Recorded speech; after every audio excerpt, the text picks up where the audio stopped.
तो नेपाल बॉर्डर पर एक हमला होता है और उसमें दोनों ये गैंगस्टर मारे जाते हैं। एक बुलेट जो आर्या के यहाँ पे लगती है और वो बाद में एग्जिट होती है, परगाई के निकल जाती है।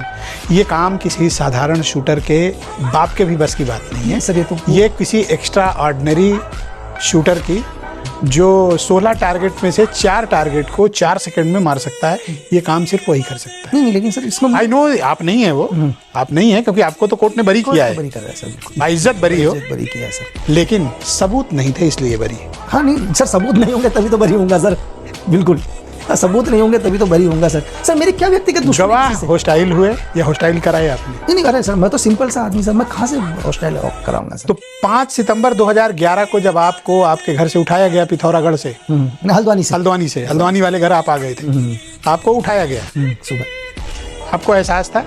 नहीं मुझे तो एहसास कहाँ होगा सर, मुझे आया, लेकिन गाड़ियाँ देख के तो तामझाम देख के लग गया कुछ ना कुछ हो रखा है करके। एक एनएसजी के कमांडो को घर को पुलिस ने घेरा, उसको अरेस्ट करके ले जा रहे हैं। सर जब तक सबूत नहीं होगा किसी पुलिस वाले की, मैं 25-26 साल से काम कर रहा हूँ, किसी के माइकलाल में औकात नहीं है सर। अरे सर यूपीए गवर्नमेंट बहुत पावरफुल, अरे किसी के भी सर गवर्नमेंट हो सर, बिल्कुल बहुत ही पावरफुल, किसी में दम नहीं कि एनएसजी के कमांडो को बिना किसी क्रेडिबल एविडेंस अरेस्ट कर ले। या तो वो आत्मघाती होगा, मूर्ख होगा, सुसाइडल होगा, और या उसके पास सबूत होंगे। पुलिस के पास क्या सबूत थे आपने पूछा?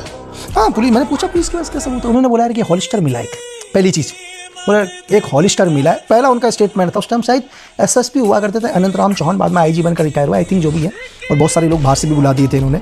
तो वो बोलते हैं कि एक हॉलिस्टर मिला, पहली चीज़ बोले कि घटना स्थल पर ये हॉलिस्टर आपकी पिस्टल से मैच हो। सर हॉलिस्टर तो मार्केट में बिकते हैं सर, अरे पिस्टल थोड़ा ना मैच हो रहा है, हॉलिस्टर मैच हो रहा है ना sir.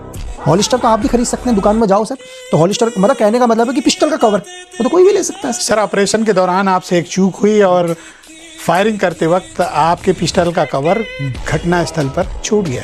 That was the biggest mistake you did.